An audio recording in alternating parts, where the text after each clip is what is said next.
Aku tidak pernah menyangka bahwa satu malam yang seharusnya biasa saja, justru akan menjadi malam yang paling sulit kulupakan seumur hidupku. Hujan turun begitu deras malam itu. Jalanan gelap, listrik sempat padam, dan aku terjebak di rumah sahabatku sendiri. Tidak ada yang terasa aneh, sampai aku terbangun di tengah malam dalam keadaan setengah sadar dengan perasaan hangat yang asing. Aku membuka mata perlahan, dan saat itulah jantungku seperti berhenti berdetak. Di sampingku bukan temanku, melainkan ibunya. Kami berada di satu tempat yang sama, satu selimut, satu ruang yang terlalu dekat untuk dianggap kebetulan. Aku ingin menganggap itu hanya salah paham. Betapa kagetnya aku sebagai pemuda yang tidak pernah tidur dengan seorang wanita. Tiba-tiba di sampingku seorang wanita yang sudah kuanggap ibu, tepat berada di sampingku dan memelukku dari belakang. Bukan hanya memeluk, tapi ibu temanku dengan sengaja memegang rudalku sampai pagi. Aku ingin percaya semuanya akan kembali normal saat pagi datang. Tapi kenyataannya, pagi itu justru menjadi awal dari sesuatu yang tidak pernah bisa kembali seperti semula. Dan sejak saat itu, aku belajar satu hal. Tidak semua kejadian bisa kita jelaskan. Dan tidak semua kesalahan bisa kita perbaiki. Namaku Reza. Sejak SMA, aku punya satu sahabat yang sudah seperti saudara sendiri, Fajar. Kami tumbuh bersama, melewati masa remaja yang penuh cerita. Dari bolos sekolah, sampai begadang bareng hanya untuk hal-hal tidak penting. Hubungan kami begitu dekat, sampai-sampai orang-orang sering bilang kami seperti keluarga. Dan mungkin memang benar, karena keluarganya juga sudah menganggapku seperti bagian dari mereka. Rumah Fajar bukan tempat yang asing bagiku. Hampir setiap minggu aku datang ke sana. Kadang hanya sekadar nongkrong, kadang juga untuk belajar atau mengerjakan tugas bersama. Ibunya, Bu Rina, adalah sosok yang sangat hangat. Beliau selalu menyambutku dengan senyum yang tulus, menanyakan kabarku, bahkan sering memasakkan makanan favoritku tanpa diminta. Ada rasa nyaman yang sulit dijelaskan setiap kali aku berada di rumah itu.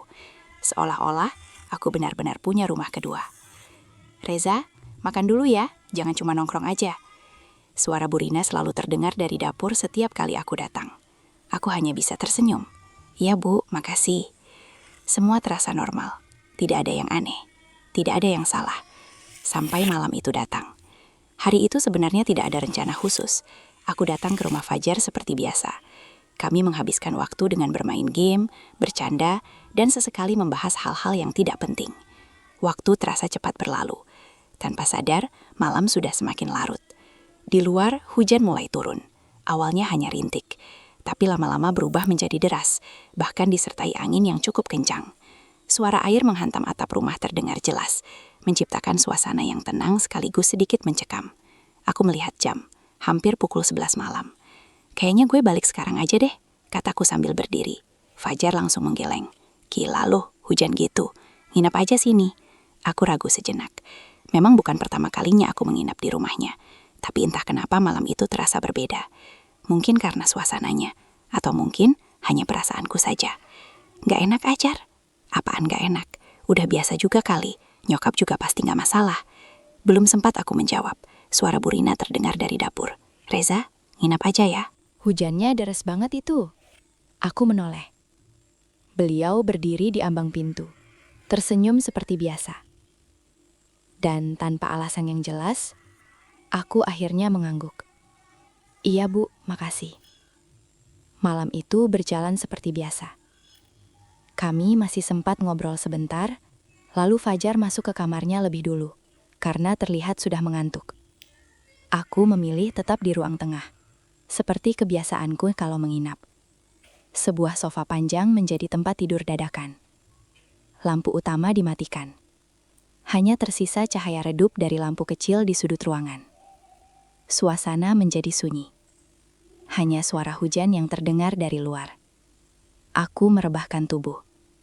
Menarik napas panjang. Entah kenapa, ada perasaan aneh yang sulit dijelaskan. Bukan takut. bukan juga gelisah. Hanya berbeda. Aku mencoba mengabaikannya, memejamkan mata perlahan, dan membiarkan rasa lelah mengambil alih kesadaranku. Aku tidak tahu berapa lama aku tertidur. Yang jelas, ketika aku terbangun nanti, semua yang selama ini kuanggap biasa akan berubah selamanya. Dan malam itu akan menjadi awal dari sesuatu yang tidak pernah ingin kuingat, tapi juga tidak bisa kulupakan. Aku terbangun, bukan karena suara keras, bukan juga karena mimpi buruk, tapi karena sesuatu yang terasa tidak biasa. Hangat, terlalu hangat, seolah ada seseorang yang berada sangat dekat denganku. Aku masih setengah sadar, mataku terasa berat saat perlahan kubuka. Pandanganku buram, hanya menangkap bayangan gelap di sekelilingku. Ini bukan ruang tengah. Aku langsung tersentak dalam hati. Aku tidak lagi merasakan permukaan sofa yang keras. Yang kurasakan justru kasur yang empuk, dengan aroma yang asing tapi samar-samar familiar. Jantungku mulai berdetak lebih cepat. Aku menoleh perlahan ke samping. Dan saat itulah, dunia seolah berhenti. Seseorang sedang berbaring di sampingku, dengan jarak yang terlalu dekat untuk disebut kebetulan. Aku menahan napas, mencoba memastikan apa yang kulihat. Dan ketika mataku mulai terbiasa dengan gelap, aku mengenali wajah itu. Bu Rina. Aku langsung bangun dengan refleks. Bu, suaraku parau, nyaris tak terdengar. Wanita di sampingku itu ikut terbangun, terlihat kaget. Ia mengangkat tubuhnya sedikit, matanya mencari-cari dalam kegelapan. Reza? Suaranya pelan, penuh kebingungan. Kami saling menatap. Dalam diam, dalam keterkejutan yang sama. Aku mundur cepat dari tempat tidur itu, hampir tersandung kakiku sendiri. Ini gimana bisa? Kata-kataku berantakan. Bu Lina terlihat sama paniknya. Ia langsung merapikan selimutnya, duduk dengan wajah pucat. Saya kira kamu Fajar, bisiknya pelan. Kalimat itu membuat dadaku terasa sesak. Aku menelan ludah. Otakku mencoba mencerna situasi ini. Aku tidur di ruang tengah, Fajar di kamarnya. Lalu, bagaimana aku bisa ada di sini? Dan lebih parah lagi, kenapa aku berada di kamar Bu Rina? Hujan masih turun di luar. Suara rintiknya kini terasa jauh lebih keras di telingaku, seolah menjadi latar dari kekacauan yang baru saja terjadi. Maaf, saya gak tahu. Lanjutnya, suaranya mulai berdetar. Aku menggeleng cepat. Bukan, Bu. Ini pasti salah paham. Tapi bahkan aku sendiri tidak yakin dengan ucapanku. Karena situasi ini terlalu sulit untuk dijelaskan.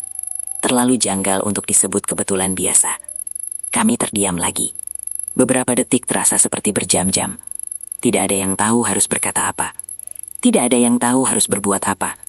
Sampai akhirnya aku memaksakan diri berdiri. Aku balik ke ruang tengah aja, Bu. Tanpa menunggu jawaban, aku langsung melangkah keluar dari kamar itu.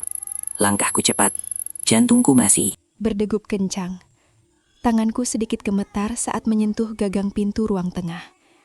Begitu aku sampai di sana, aku langsung duduk, menunduk, mencoba mengatur napas. Ini tidak masuk akal. Semuanya terasa seperti mimpi, tapi terlalu nyata untuk diabaikan. Aku menatap sofa tempatku tidur tadi. Kosong. Bantal masih di sana, selimut masih berantakan. Artinya, aku memang tidur di sini. Lalu, siapa yang memindahkanku? Atau, apakah aku sendiri yang berjalan tanpa sadar? Pikiranku semakin kacau. Aku menyandarkan tubuh, menatap langit-langit, dan untuk pertama kalinya malam itu, aku merasa takut. Bukan karena apa yang terjadi, tapi karena aku tahu, apapun penyebabnya, mulai sekarang, semuanya tidak akan pernah sama lagi. Pagi itu datang terlalu cepat. Aku bahkan tidak yakin apakah aku benar-benar sempat tidur lagi setelah kejadian semalam. Yang jelas, saat suara pintu kamar terbuka dan langkah kaki terdengar di ruang tengah, jantungku langsung berdegup lebih cepat. Fajar muncul dengan wajah mengantuk, menguap lebar tanpa menyadari apapun yang telah terjadi beberapa jam sebelumnya. "Pagi, Za, tidur nyenyak?" tanyanya santai. Aku terdiam sepersekian detik. Pertanyaan sederhana itu terasa seperti ujian. Iya, lumayan, jawabku singkat, berusaha terdengar biasa. Padahal dalam kepalaku semuanya kacau. Fajar duduk di sampingku, mengambil remote TV, lalu menyalakan televisi seperti rutinitas pagi yang biasa. Tidak ada kecurigaan, tidak ada perubahan. Dan justru itu yang membuatku semakin tertekan. Karena hanya aku dan ibunya yang tahu. Atau lebih tepatnya, yang merasakan.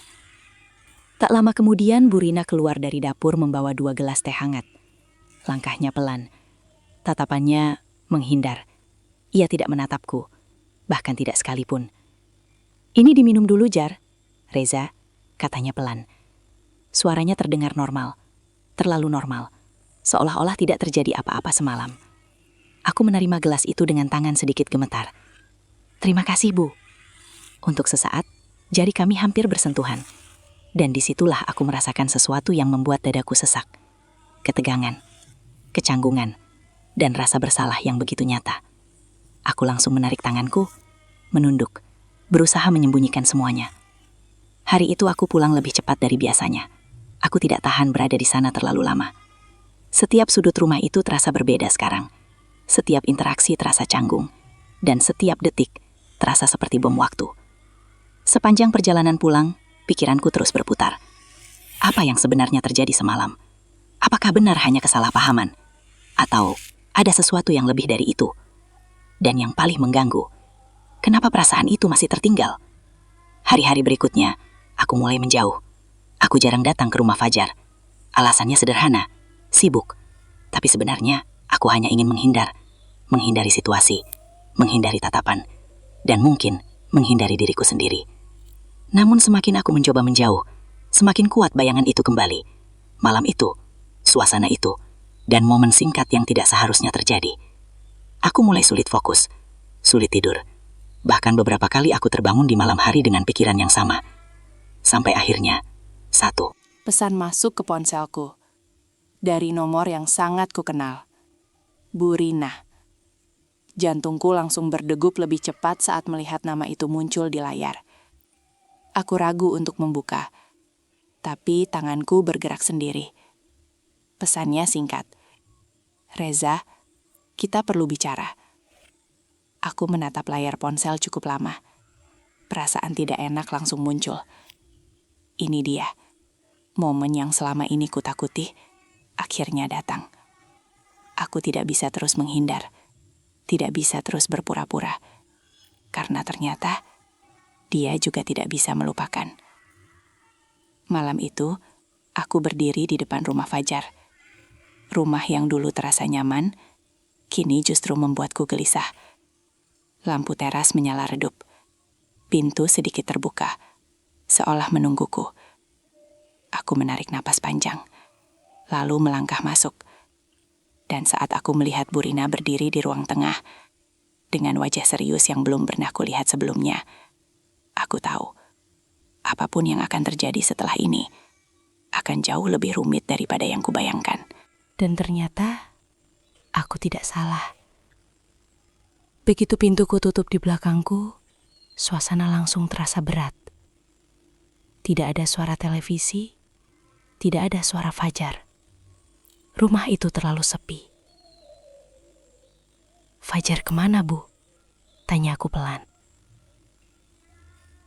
"Dia belum pulang," jawabnya singkat. Jantungku langsung berdetak lebih cepat. Artinya, hanya kami berdua di rumah ini. Aku berdiri kaku di ruang tengah, sementara Bu Rina masih berdiri beberapa langkah dariku. Wajahnya terlihat berbeda malam ini. Bukan hanya canggung, tapi juga lelah. Seolah ia sudah memikirkan ini berhari-hari. "Kita nggak bisa terus kayak gini, Reza," katanya akhirnya. Kalimat itu seperti membuka semua yang selama ini kami tahan. Aku mengangguk pelan. "Iya, Bu. Setiap hari saya kepikiran." Lanjutnya, suaranya mulai bergetar. "Saya merasa bersalah. Bukan cuma ke Fajar, tapi juga ke diri saya sendiri. Aku menunduk. Perasaan yang sama juga ada dalam diriku. Semalam itu, kita nggak tahu gimana bisa terjadi. Kataku pelan, mencoba menenangkan situasi. Tapi tetap saja itu salah. Bu Rina menutup matanya sejenak. Air mata mulai terlihat di sudut matanya. Yang lebih saya takutkan, bukan masa lalu. Katanya lirik.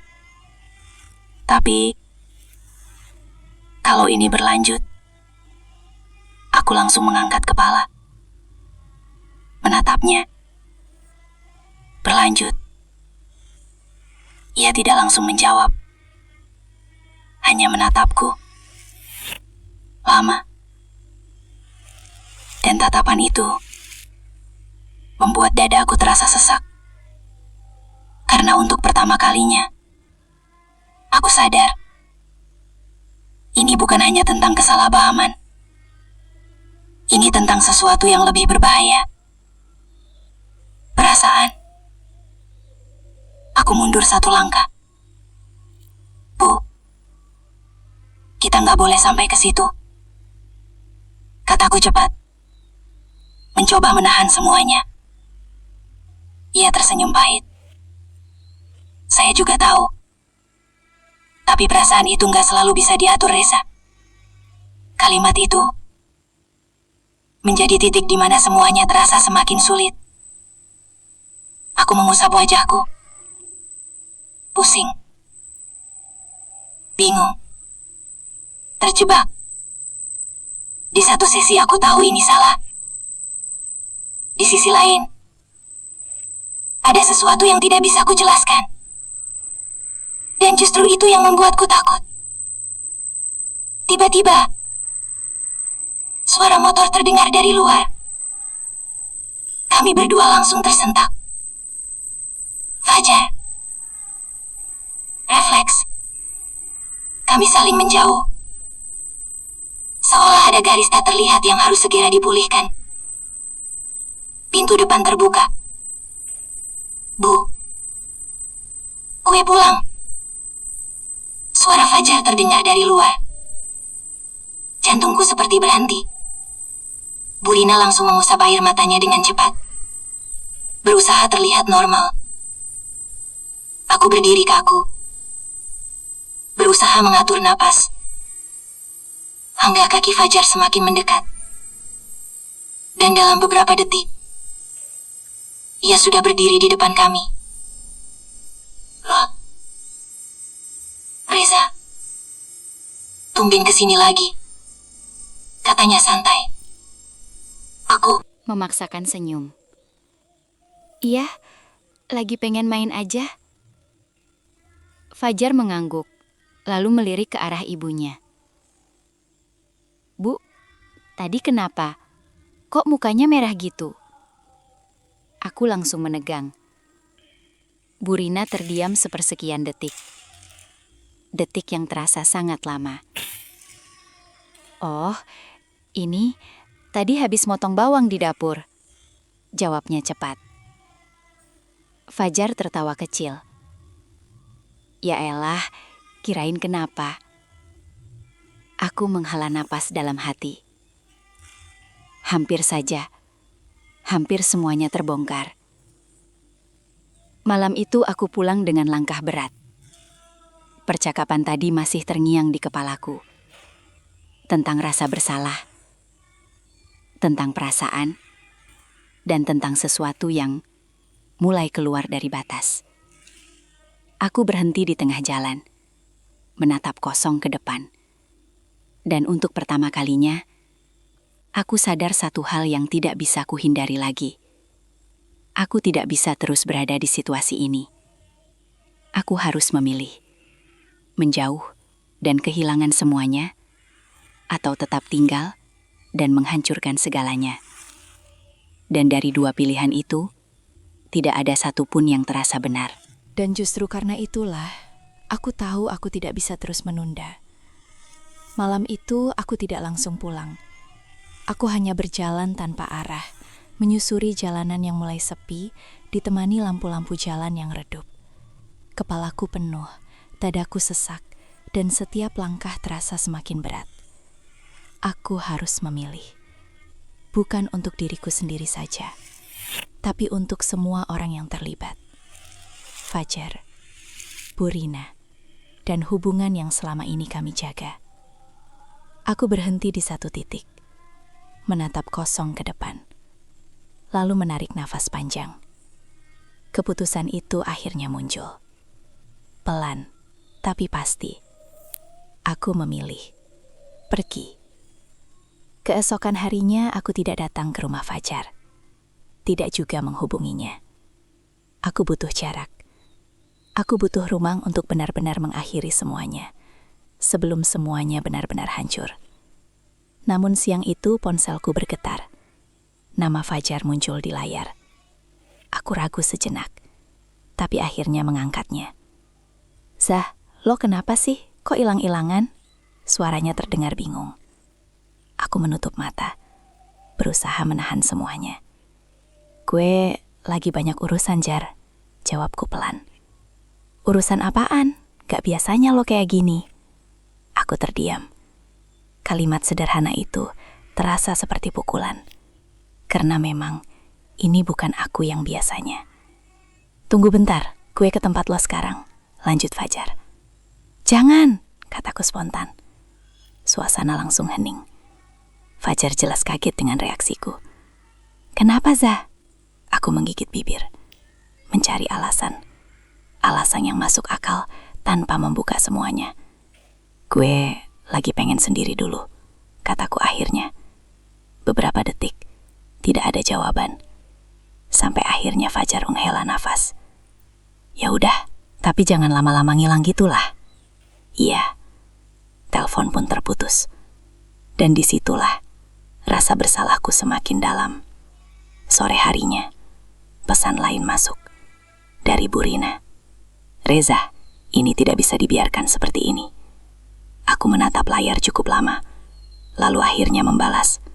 "Saya tahu, Bu." Justru itu, saya mau menjauh. Tidak lama, balasan datang. "Kalau kamu pergi, semuanya akan terasa lebih berat."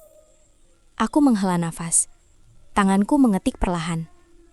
Kalau saya tetap tinggal, semuanya akan hancur. Tidak ada balasan setelah itu. Dan entah kenapa, justru itu yang membuat hatiku semakin perih. Hari-hari berikutnya terasa kosong. Aku benar-benar menjauh.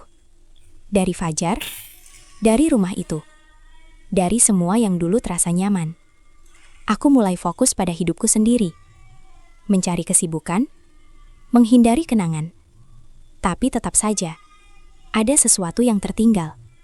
Sesuatu yang tidak bisa sepenuhnya hilang. Sampai suatu hari, aku melihat Fajar dari kejauhan. Ia bersama ibunya. Mereka terlihat seperti biasa, berjalan berdampingan, tertawa kecil. Dan di momen itu, aku merasa lega.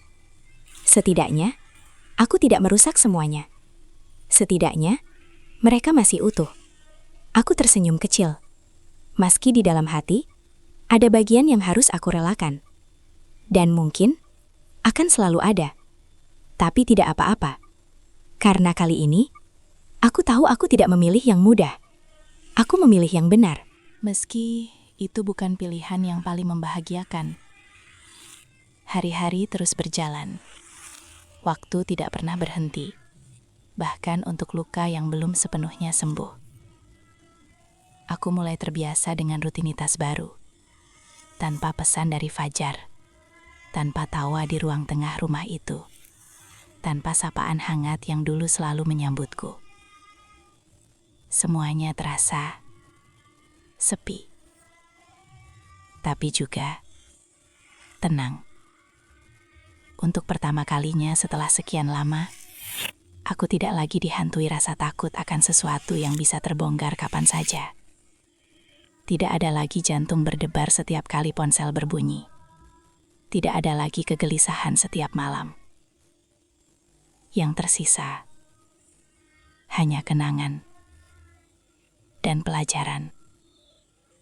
Beberapa bulan kemudian, aku tanpa sengaja bertemu Fajar di sebuah minimarket. Kami sama-sama terkejut. Beberapa detik kami hanya saling menatap. Canggung, tapi juga rindu. Reza, ucapnya pelan. Jar, tidak ada pelukan. Tidak ada tawa seperti dulu. Hanya dua orang yang pernah sangat dekat, tapi kini berdiri dengan jarak yang tak terlihat.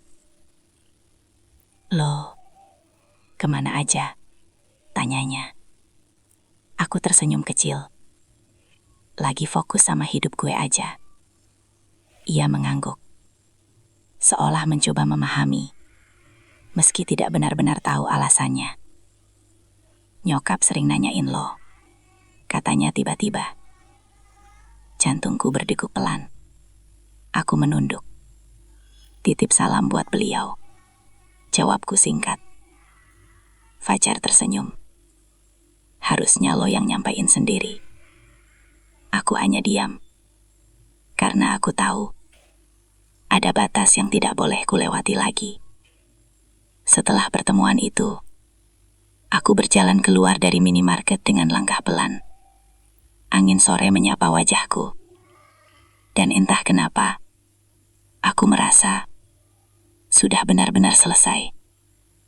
Bukan karena semuanya hilang, tapi karena aku sudah menerima. Aku tidak pernah kembali ke rumah itu. Bukan karena benci, bukan karena takut, tapi karena aku tahu beberapa tempat hanya bisa kita kenang, tanpa harus kita datangi lagi. Malam itu, aku duduk sendirian, menatap langit yang gelap. Dan untuk pertama kalinya, aku tersenyum tanpa beban. Aku memang kehilangan sesuatu. Sahabat, kedekatan, dan mungkin perasaan yang tidak seharusnya ada. Tapi aku juga menyelamatkan sesuatu yang jauh lebih berharga. Kepercayaan, dan harga diriku sendiri. Jika aku bisa kembali ke malam itu, mungkin aku tetap tidak akan bisa menghindarinya. Karena hidup kadang membawa kita ke situasi yang tidak kita pilih. Tapi satu hal yang pasti, kita selalu punya pilihan tentang bagaimana kita menyelesaikannya. Dan aku memilih untuk tidak menghancurkan apa yang tidak seharusnya rusak. Karena pada Akhirnya, bukan tentang seberapa besar kesalahan yang pernah kita buat, tapi tentang seberapa berani kita memperbaikinya. Meski harus kehilangan sesuatu yang kita sayang.